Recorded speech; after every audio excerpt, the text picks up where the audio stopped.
into the 2015 NFL season, knuckleheads. I am Sir Charles Barkley, and this here's a little old nobody named Goku Fever. That's Goku 5-0. Nobody cares, Cuckoo Bird. Why is an NBA player doing analysis on the NFL? Because nobody from the Seattle Seahawks want to talk to you.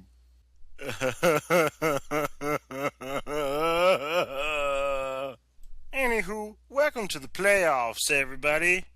Well, what's up this week, Chuck? Well, Andy Dalton is out this week because he broke his thumb.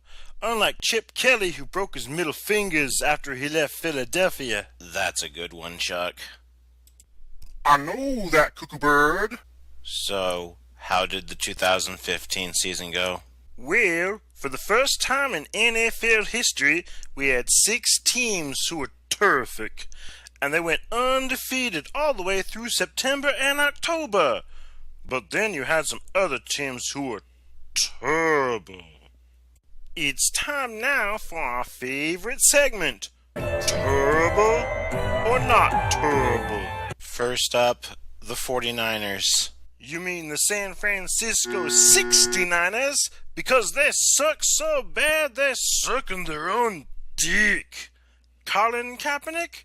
More like Colin Kaepernick, 'cause he stinks this year. Man, I haven't seen San Francisco be this depressed since Proposition 8 passed. Well, at least Proposition 8 did something that the 49ers can't. Pass! But Chuck, the 49ers can't be all that bad. I mean, they beat the Baltimore Ravens this time. That's only 'cause the Ravens are turbular. They're having their worst season in franchise history. Hey, GF, I have a riddle for you. What do the Baltimore Ravens and sushi have in common? Oh, I get it. They're both no good if they have no rice. Ha ha! That's right. Fist bump. How about Mitch Wilson's favorite team, the Bears? Da Bears? More like Doy Bears, 'cause they're stupid. Gutless, too. When they played the Seattle Seahawks in Week 3, all of their possessions, all of them, ended in punts. You guys aren't bears, you're pussies. Well, how about the Tampa Bay Buccaneers? Let me guess, they stunk it up again? Actually, I'm going to say Tampa Bay is not terrible this year. Dude, when they beat the Atlanta Falcons in Atlanta this year, unlike last year when they got routed, I was in more shock than a Latino person listening in on a Donald Trump speech. Dude, the Buccaneers, they beat the Saints on the road, the Eagles on the road, the Dolphins on the road. The only place they're terrible is at home. Come on, Tampa Bay. Use that cannon. But let me tell you something, they could be a big threat next year.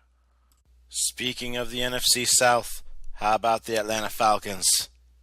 Generally speaking, not terrible. They got off to a 5-0 start, but then that all turned out to be a lie.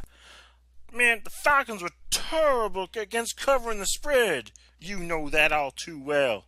Yeah, tell me about it. I give the Atlanta Falcons the Kill award. Why?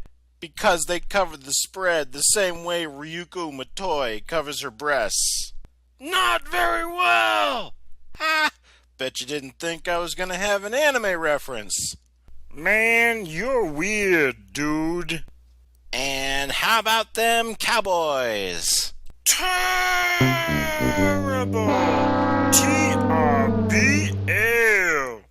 Hey, Tony Romo, I have 4 words for you. Dancing with the Stars. Oh no, don't do that. He'll just injure himself again. Man, I tell you, Texas hasn't been this embarrassed since George W. Bush moved back there. How about the Raiders? Actually, I'm going to go ahead and say the Raiders are not terrible this year. Rioters rejoice. They won as many games this year as they did in the last 2 seasons combined. Just make sure you clean up your messes when you move to L.A. You know who else not terrible? The Rams. They beat your Seattle Seahawks twice.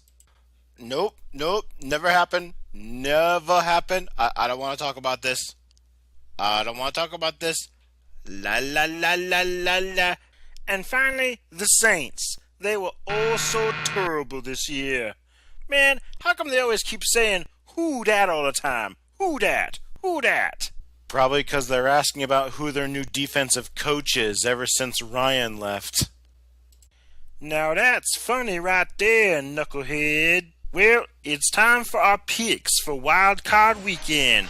I'm going to take the Kansas City Chiefs to win their 11th game in a row, and I'll take the Packers to win against the oh-so-terrible Redskins. Well, I am going to go with two upsets. I'm going to take the Bengals to beat the Steelers. Okay, I'm only doing that to go against Patrick and my brother. And I'm going to take the Vikings over my Seahawks. Hey, wait, what? You're going against your Seahawks? What are you doing, knucklehead? You honestly think the Vikings are going to win? What, is Adrian Peterson on your fantasy league? Yes. No. I just figured every time I picked the Seahawks this season, they lost. They lost to the Rams, and then the Packers, and then the Cardinals the first time around. I'm just trying to help them. Maybe if I pick the Vikings, that they'll win this time. Oh, knock it off, you big crybaby. You know what? I'll give you double points if the Vikings beat the Seahawks if you stick with your pick. Russell Wilson, I'm sorry. Thanks for responding to my Twitter. But I'm only picking the Vikings to help you. Don't you see? Wildcard Weekend is actually my worst picks of the year for 5 years straight. Anywho, that's our show, everybody. Nice big shout out there to Mitch Wilson from SportsChatPlace.com for being so nice to us this football season. And to all the teams we named on this list today, hey, it ain't our fault. Better luck to you guys next season. Maybe it'll be less terrible. Couldn't be doing any worse than my picks this football season. See you next time.